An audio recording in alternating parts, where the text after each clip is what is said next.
তবে ইসলামিক শরিয়া এর মধ্যে ইসলাম ধর্মের একটা স্তম্ভও আছে। ইসলামের 5 নম্বর স্তম্ভ পরকালের জীবন। আল্লাহ পবিত্র কোরআনে বলেছেন সূরা মুলক অধ্যায় নম্বর 67 আয়াত নম্বর 2, আল্লাযী খালাকাল মাউতা ওয়াল হায়াতা। আল্লাহ তাআলা সৃষ্টি করেছেন জীবন ও মৃত্যু পরীক্ষার জন্য কে তোমাদের মধ্যে কর্মোত্তম। এই জীবন পরকালের জন্য একটা পরীক্ষা। আর পরকালের জীবনে বিশ্বাস ঈমানের ক্ষেত্রে বাধ্যতামূলক, এছাড়া ঈমান পূর্ণ হবে না। কেন? অনেক মানুষ এভাবে বলে মৃত্যুর পরের জীবন এটা অযৌক্তিক। অনেকে পরকালের জীবনে বিশ্বাস করে না, সর্বশক্তিমান আল্লাহকেও বিশ্বাস করে না। তাকে যুক্তি দিয়ে বোঝাবো কিভাবে? এখানে যুক্তিটা হচ্ছে, একটা লেকচার দিয়েছিলাম কোরআন অ্যান্ড মডার্ন সায়েন্স। সেখানে বলেছিলাম পবিত্র কোরআনে 6000-এর বেশি আয়াত আছে, আর তার মধ্যে প্রায় 1000 খানেক আয়াত বলছে বিজ্ঞান সম্পর্কে। আর যেসব আয়াতগুলো বিজ্ঞান সম্পর্কে বলছে আনুমানিকভাবে তার মধ্যে 80% আয়াত এখনকার বিজ্ঞান আমাদের বলছে এগুলো 100% সঠিক। কারণ বিজ্ঞান এখন অনেক এগিয়ে গেছে গত কয়েকশো বছরের মধ্যে। এখনকার বিজ্ঞান বলছে কোরআনের যে আয়াতগুলো বিজ্ঞান সম্পর্কে বলছে তার আনুমানিক 80% একেবারে 100% সঠিক। বাকি 20% আয়াত সম্পর্কে এখনো জানতে পারিনি। তার মধ্যে একটা হচ্ছে পরকালের জীবন। বিজ্ঞান এখনো এতটা উন্নত হয়নি যে পরকালের জীবনকে প্রমাণ করে দেখাবে। বিজ্ঞান এখনো বেশ দোজক প্রমাণ করতে পারেনি, জিনের অস্তিত্ব প্রমাণ করতে পারেনি। এরকম 20% আয়াত এখনো প্রমাণিত হয়নি পবিত্র কোরআনের আয়াত। তাহলে কি অন্ধভাবে পরকালের জীবনে বিশ্বাস করছি? আমি বলবো এটা লজিক্যাল বিশ্বাস। আমার যুক্তি বলছে পবিত্র কোরআনে যে আয়াতগুলো বিজ্ঞান সম্পর্কে বলছে সেগুলো 100% সঠিক। 20%-এর ব্যাপারে জানা যায়নি সঠিক না বেঠিকও না। আমার যুক্তি বলছে যে ইনশাআল্লাহ এই 20%ও সঠিক হবে। এটাই লজিক্যাল বিশ্বাস। এই 20%-এর মধ্যে একটা হচ্ছে পরকালের জীবন। এখন একজন মানুষকে এই পরকালের জীবন সম্পর্কে কিভাবে বোঝাতে পারি? ধরেন একজন লোক পরকালের জীবনে বিশ্বাস করে না আর সর্বশক্তিমান আল্লাহকেও বিশ্বাস করে না। এখন তাকে বোঝাবো কিভাবে? আমি আপনাদের একটা প্রশ্ন করি যে চুরি করা ভালো না খারাপ? চুরি করা ভালো না খারাপ? খারাপ। সবাই বলবে খারাপ। ধর্ষণ করা ভালো না খারাপ? কে বলবে এটা ভালো? কেউ না। 4000 মানুষের কেউ বলছে না যে চুরি করা ভালো বা ধর্ষণ করা ভালো। সবাই একমত।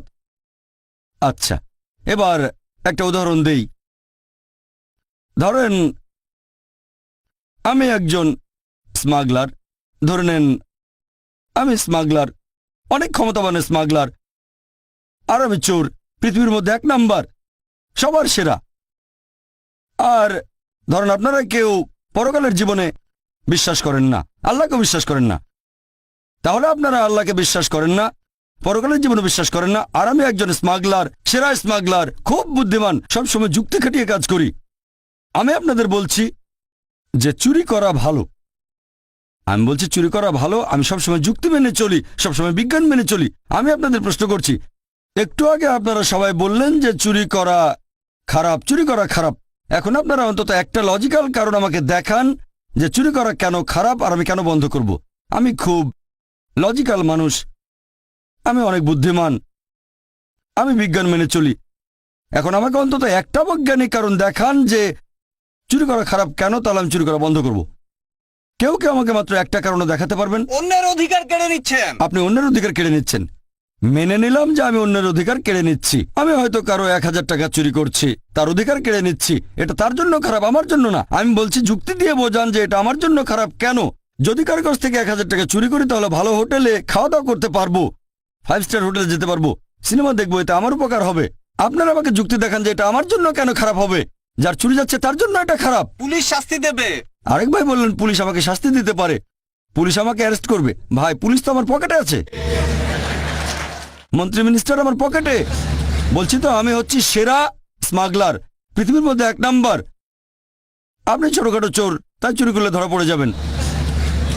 আমি হচ্ছি সেরা চোর, মাফিয়ার নাম শুনেছেন? পুলিশ আমার পকেটে থাকে, মন্ত্রী মিনিস্টারের পকেটে, তারপর কোর্টের জজ আমার পকেটে। সবাইকে আমি টাকা দেই। আমাকে একটা কারণ দেখান যে এটা কেন খারাপ।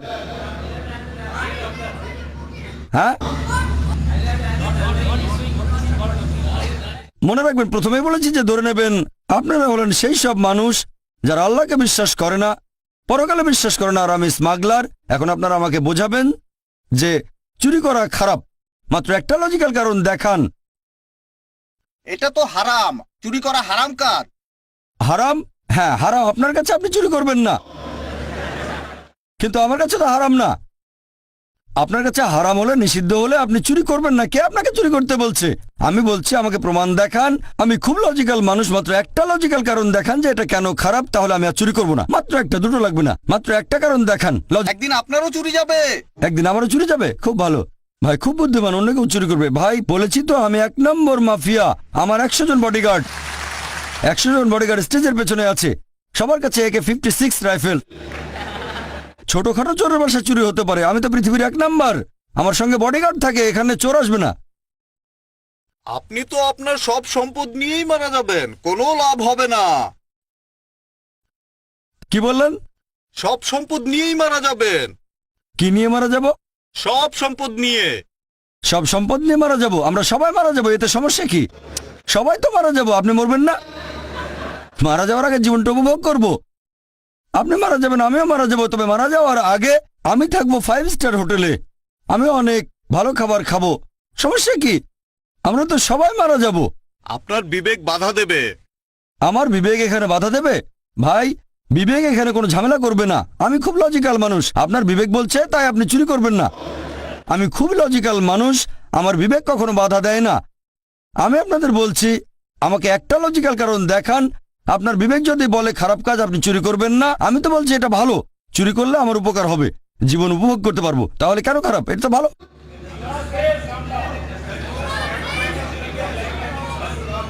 আমি একটু বলবো। সরি? সহজে টাকা পেয়ে যাচ্ছেন, এটা কি ভালো? কোনটা ভালো? আপনি তো কোনো কাজ করছেন না, যে টাকাটা আপনি পাচ্ছেন সেটা তো খুব সহজেই চলে আসছে। ভাই আপনি বললেন যে আপনি কোনো কাজ না করেই সহজে টাকা পাচ্ছেন। কোনো কাজ না করেই টাকা পাচ্ছেন। হ্যাঁ আপনিও বললেন কোনো কাজ না করে সহজে টাকা পেয়ে যাচ্ছি, সেজন্যই তো বলছি এটা ভালো। টাকা পেয়ে যাচ্ছি সহজে, তাহলে কষ্ট করবো কেন? সহজে টাকা পাওয়াটা ভালো না খারাপ? অবশ্যই ভালো। তাহলে সহজে টাকা পাওয়াটা তো ভালো। আপনারা আমাকে একটা লজিক্যাল কারণ দেখান যে এটা কেন খারাপ, তাহলে আর চুরি করবো না। একটা কারণে দেখাতে পারলেন না, সবাই বলছেন এটা খারাপ খারাপ, কিন্তু কারণ দেখাতে পারছেন না। চেন্নাইয়ের মানুষের কি বুদ্ধি কমে গেল নাকি?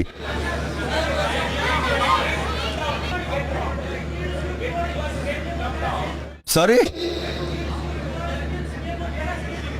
ভাই, আমি শুনতে পাচ্ছি না। আপনি তো তাহলে আমেরিকানদের মতো হয়ে যাবেন। আমি আমেরিকানদের মতো হয়ে যাব? হ্যাঁ, আমেরিকানদের মতো। আমি হয়ে যাব জর্জ বুশ? আচ্ছা ঠিক আছে, ভালো। আপনাদের উত্তর দেওয়ার সময় শেষ। মানুষের জিনিস চুরি করেন, তাহলে একদিন আপনার জিনিসও চুরি যাবে। ভাই বলেন আমি চুরি করলে আমারও চুরি যাবে? আমি তো বলেছি আমার বডিগার্ড আছে, কথাটা শোনেননি? আমার বডিগার্ড আছে, কেউ চুরি করতে পারবে না। আপনাদের উত্তর দেওয়ার সময় শেষ, এবার টেবিলটা উল্টে দিতে হবে। আপনার কাজটা ঠিক না, কারণ আপনি চুরি করছেন, স্মাগলিং। এতে করে সমাজের আচ্ছা ঠিক অনেক আছে, ক্ষতি আপনাদের হচ্ছে। উত্তর দেওয়ার সময় শেষ। অনেক শত্রু তৈরি হবে। আমার শত্রু থাকলে সমস্যা নেই, আমার কেউ ক্ষতি করবে না, আমার আছে বডিগার্ড। আপনাদের উত্তর দেওয়ার সময় শেষ, এবার আমি উত্তরটা বলছি। আপনাদের উত্তরটা বলছি। আমি আগে বলেছিলাম এটা একটা উদাহরণ। ধরেন একজন লোক আপনার কাছে এসে জিজ্ঞেস করলো যে কিভাবে প্রমাণ করবেন ইসলামিক শরিয়া নিখুঁত। এই প্রশ্নটা যদি করা হয়, তাহলে এবার টেবিলটা উল্টে দেন। টেবিলটা উল্টে দেন। ধরেন আপনি স্মাগলার, উদাহরণ দিচ্ছি, এটা ধরে নেন আপনি পৃথিবীর 1 নাম্বার স্মাগলার, আর আমি একজন মুসলিম। আপনাকে বোঝানোর চেষ্টা করছি। আপনি স্মাগলার, আমাকে বললেন প্রমাণ করে দেখান যে চুরি করা খারাপ। বললাম পুলিশ অ্যারেস্ট করবে, আপনি বললেন পুলিশ আমার পকেটে। তারপর বললাম এতে অন্যের ক্ষতি হচ্ছে, আপনি বললেন তাতে আমার কিছু যায় আসে না। বললাম বিবেক দংশন করবে, বললেন আমার বিবেকই নেই, দংশন করবে কে আমাকে? তারপর আমি বললাম আপনার থেকে কেউ চুরি করে নেবে, আপনি বললেন আমার বডিগার্ড আছে। মুসলিম হিসেবে আমি যেটা করব, এইসব কথা বলার পাশাপাশি সেটা আমি আল্লাহ সুবহানাহু ওয়া তাআলার অস্তিত্বকে প্রমাণ করব। যে লোকটা পৃথিবীর মধ্যে 1 নম্বর মাফিয়া, স্মাগলার অথবা চোর, তার কাছে বস্তুবাদী সবার আগে নিজেকে সে ক্ষমতাবান মনে করে থাকে, খুব ক্ষমতাবান সে। প্রথমে আমি তার সামনে আল্লাহ তাআলার অস্তিত্ব প্রমাণ করে দেখাবো। এটা করেছি একটা লেকচারে, is the Quran God's word. এখন যদি কেউ এই লেকচারটা ইসদাকরণ গডস ওয়ার্ড খোলা মন নিয়ে দেখেন, তাহলে আপনিও মানবেন যে সবচেয়ে ক্ষমতাবান আল্লাহ সুবহানাহু ওয়া তাআলা সর্বশক্তিমান ঈশ্বর। তার সামনে প্রমাণ করে দেখাবো সে সর্বশক্তিমান নয়, সর্বশক্তিমান আল্লাহ সুবহানাহু ওয়া তাআলা। প্রমাণ করব পবিত্র কোরআন আর বিজ্ঞান দিয়ে। 1 নম্বর পয়েন্ট। 2 নম্বর পয়েন্ট, সে তখন বলবে আচ্ছা আমি মেনে নিলাম যে ঈশ্বর সর্বশক্তিমান, কিন্তু তিনি কোন টাইপের ঈশ্বর? আমার তো কিছুই হচ্ছে না। হ্যাঁ, কথাটা ঠিক। এরকম অনেক দৃষ্টান্ত দেখবেন, অনেকে স্মাগলার চুরি করে কিন্তু তাদের কিছুই হচ্ছে না। কে ঠিক বলেছি? অনেকে আছে এরকম, হাজার হাজার চোর আছে, অনেকে বড় বড় অপরাধী, তারা খুব আরামের সাথে জীবন কাটায়, তাদের কিছুই হচ্ছে না, স্বাভাবিকভাবে মারা যাচ্ছে। হ্যাঁ, কেউ হয়তো খুন হয়, কেউ বা অ্যারেস্ট হয়, তবে অনেকেই জীবনটাকে উপভোগ করে মারা যায়, স্বাভাবিকভাবে মারা যায়। এখন সে প্রশ্ন করবে ঈশ্বর যদি এমন মহান হন তাহলে শাস্তি দিচ্ছেন না কেন? এটা আবার কোন ধরনের সুবিচার? আল্লাহ পবিত্র কোরআনে বলেছেন সূরা নিসা অধ্যায় নম্বর 4 আয়াত নম্বর 40, আল্লাহ সুবহানাহু ওয়া তাআলা কারো প্রতি অনুপরিমাণও জুলুম করেন না, তিনি কারোর সাথে অবিচার করেন না। আর আপনি যদি কাউকে জিজ্ঞেস করেন, সে জানে যে সবার উপরে সে নয়, প্রমাণ করেছেন সে সবার উপরে না, তখন যদি অবিচার করা হয় অন্য কারোর সাথে, সে কিছু বলবে না। তবে কেউ চায় না নিজের প্রতি অবিচার হোক। একজন লোক অন্য কারো মা বা স্ত্রীকে ধর্ষণ করলো, তাকে মৃত্যুদণ্ড দিলে আপনারা বলবেন বর্বর আইন। যদি ধর্ষণ করা হয় আপনার মাকে, তখন মনে হবে যে মৃত্যুদণ্ড সবচেয়ে ভালো। অবিচার যদি হয় আপনার সাথে, তখন বুঝতে পারবেন যে সুবিচার করতে হবে। সবাই এখানে একমত হবেন যে অবশ্যই সুবিচার করতে হবে। এখন প্রশ্ন হচ্ছে, এই পৃথিবীতে আমরা সুবিচার করব কিভাবে? সবাই তো সুবিচার পাবে না। যেমন ধরেন, আপনি এটা জানেন যে হিটলার 60 লক্ষ ইহুদিকে হত্যা করেছিল। কতজন? 60 লক্ষ ইহুদি। ধরেন আপনি আজকে হিটলারকে ধরলেন, তাকে এখন কি শাস্তি দেবেন? কি শাস্তি দেবেন? ম্যাক্সিমাম তাকেও গ্যাস চেম্বারে পাঠিয়ে দেবেন। তাতে মাত্র একটা জীবনের ক্ষতিপূরণ হবে, বাকি 59,99,999 জন ইহুদি ছিল, তাদের ব্যাপারে কি হবে? তারা সুবিচার পাবে না? এটা আবার কোন ধরনের আইন? একে সুবিচার বলবেন? আল্লাহ পবিত্র কোরআনে বলেছেন সূরা আলে ইমরান অধ্যায় নম্বর 3 আয়াত নম্বর 185 যে कुल्लु नफ्सिन जायकातुल मौत। জীব মাত্রই মৃত্যু স্বাদ গ্রহণ করবে, আর চূড়ান্ত বিচার হবে রোজ কিয়ামতের দিনে। আর যাকে দোজখের আগুন থেকে দূরে রাখা হবে, বেহেশতে নেওয়া হবে, সে পৃথিবীর উদ্দেশ্য অর্জনে সফল কাম। কারণ এই পার্থিব জীবন এটা ছলনাময় ভোগবিলাসিতা ব্যতীত আর কিছুই নয়। তাহলে চূড়ান্ত হিসাব কিতাব, চূড়ান্ত বিচার সেটা হবে রোজ কিয়ামতের দিনে।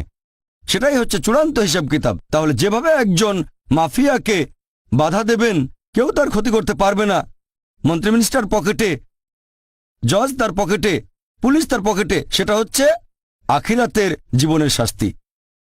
এটা দিয়ে ইসলামিক শরিয়া সম্পূর্ণ হয়, পরকালের জীবনে বিশ্বাস। তাহলে শরিয়ার লেভেল 3টা। 1 নাম্বার হচ্ছে যে সাধারণ কিছু আইন, চুরি করো না, ধর্ষণ করো না। 2 নাম্বার, চুরি অথবা ধর্ষণ করলে শাস্তি পেতে পারেন। 3 নাম্বার, যেসব লোক আইন মেনে চলতে চায় না তারা ধরা পড়লে শাস্তি পাবে। তবে সব জায়গায় তো ইসলামিক শরিয়া নেই। আমেরিকা ইসলামিক শরিয়া প্রচলিত না, ভারতে ইসলামিক শরিয়া নেই, তাহলে পৃথিবীতে কোনো শাস্তি পাচ্ছে না। তারা আসলে শাস্তিগুলো পাবে আখিরাতে। আর আল্লাহ সুবহানাহু ওয়া তাআলা যদি আখিরাতে হিটলারকে শাস্তি দিতে চান, আল্লাহ পবিত্র কোরআনে বলেছেন সূরা নিসা অধ্যায় নম্বর 4 আয়াত নম্বর 56, যারা আমার আয়াত প্রত্যাখ্যান করে তাদের দোজখের আগুনে দগ্ধ করব। আর তাদের চামড়া যখন পুরোপুরি দগ্ধ হয়ে যাবে, সেখানে নতুন চামড়া দেওয়া হবে যাতে তারা ব্যথা অনুভব করতে পারে। এখনকার বিজ্ঞান জানতে পেরেছে আমাদের চামড়ার নিচে পেইন রিসেপ্টর থাকে। তাহলে আল্লাহ সুবহানাহু ওয়া তাআলা যদি হিটলারকে পোড়াতে চান 60 লক্ষ বার, তিনি তা পারেন। 1,20,00,000 বার করতে পারেন। সেটাই পৃথিবীতে করবেন না। তাহলে চূড়ান্ত বিচার হবে আখিরাতে, এখানে শাস্তির অংশবিশেষ পেতে পারেন। তবে আসল হিসাব কিতাব, একেবারে চূড়ান্ত বিচার হবে রোজ কিয়ামতের দিনে। আর আল্লাহ সুবহানাহু ওয়া তাআলা হলেন মালিক ইয়াউমিদ্দিন, তিনি কর্মফল দিবসের মালিক। তাহলে চূড়ান্ত শরিয়া আর ইসলামিক আইন তখনই বুঝতে পারবেন যদি বিশ্বাস করেন আখিরাতে। যদি আখিরাতে বিশ্বাস না করেন, তাহলে চুরি করাকে খারাপ বলবেন না, ধর্ষণকে খারাপ বলবেন না, এই সব কিছুকে তখনই খারাপ বলতে পারবেন যদি পরকালের জীবন থাকে। তাহলে এই হলো পরিপূর্ণ শরিয়া। আমি একটা উদাহরণের কথা বলে আমার লেকচার শেষ করব। যখনই আপনি শরিয়াকে বিচার করতে যাবেন, বিশুদ্ধ উৎস দিয়ে বিচার করবেন, মানে পবিত্র কোরআন আর আমাদের নবীর সুন্নত অর্থাৎ সহিহ হাদিস। এখানে একজন মুসলিমের কাজ বা মুসলিম সমাজের কাজ দেখব না, কারণ মিডিয়া এখন যেটা করে তারা সমাজের কিছু কুলাঙ্গারকে বেছে নেয়, কুলাঙ্গার কিছু লোককে তুলে ধরে প্রচার করে এরাই সেই লোকগুলো, এরাই হচ্ছে আদর্শ মুসলিম, মুসলিমদের দৃষ্টান্ত। আপনার মিডিয়ায় দেখবেন খবরের কাগজে এভাবে লেখা হবে, যদি 50 বছরের মুসলিম পুরুষ 16 বছরের মেয়েকে বিয়ে করে, এরকম কোনো খবর থাকলে সেটা আসবে একেবারে হেডলাইনে। 50 বছরের মুসলিম পুরুষ 16 বছরের মেয়েকে বিয়ে করেছে, হেডলাইন। যদি 50 বছরের একজন অমুসলিম 6 বছরের একটা মেয়েকে ধর্ষণ করে, সেটা হবে ছোট করে খবর।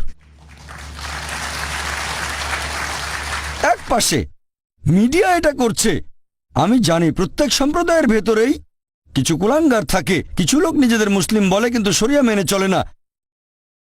ইসলাম বলছে মদ পান করো না, মাদকদ্রব্য নিও না, এরকম অনেক মুসলিম আছে যারা এসব কাজে অমুসলিমদের চেয়েও পাকা। আমি এটা জানি, এরা হচ্ছে কুলাঙ্গার। প্রত্যেক সম্প্রদায়ে কিছু কুলাঙ্গার থাকে। মিডিয়া এদেরকে এমনভাবে তুলে ধরো যেন এরাই আদর্শ মুসলিম। গতকাল একটা উদাহরণ দিয়েছিলাম, যদি একটা গাড়িকে যাচাই করতে চান আর ড্রাইভার যদি ভালো চালাতে না জানে, হুইলের পেছনে কাঁপাকাপি করতে করতে অ্যাক্সিডেন্ট করে বসলো, কাকে দোষ দেবেন? ড্রাইভারকে না গাড়িকে? ড্রাইভারকে। তাই মুসলিমদের দেখে ইসলাম ধর্মকে বিচার করবেন না, ইসলামকে বিচার করবেন কোরআন এবং হাদিস দিয়ে। আরেকটা গাড়ি যাচাই করতে গেলে হুইলের পেছনে আপনি এমন কাউকে বসাবেন যে খুব ভালো ড্রাইভার। তাহলে একজন মানুষের কাজ দেখে ইসলাম ধর্মকে যাচাই করতে চাইলে সবচেয়ে সেরা দৃষ্টান্ত সর্বশেষ চূড়ান্ত নবী মুহাম্মদ সাল্লাল্লাহু আলাইহি ওয়াসাল্লাম। ওয়া আখিরু দাওয়ানা আলহামদুলিল্লাহি রাব্বিল আলামিন।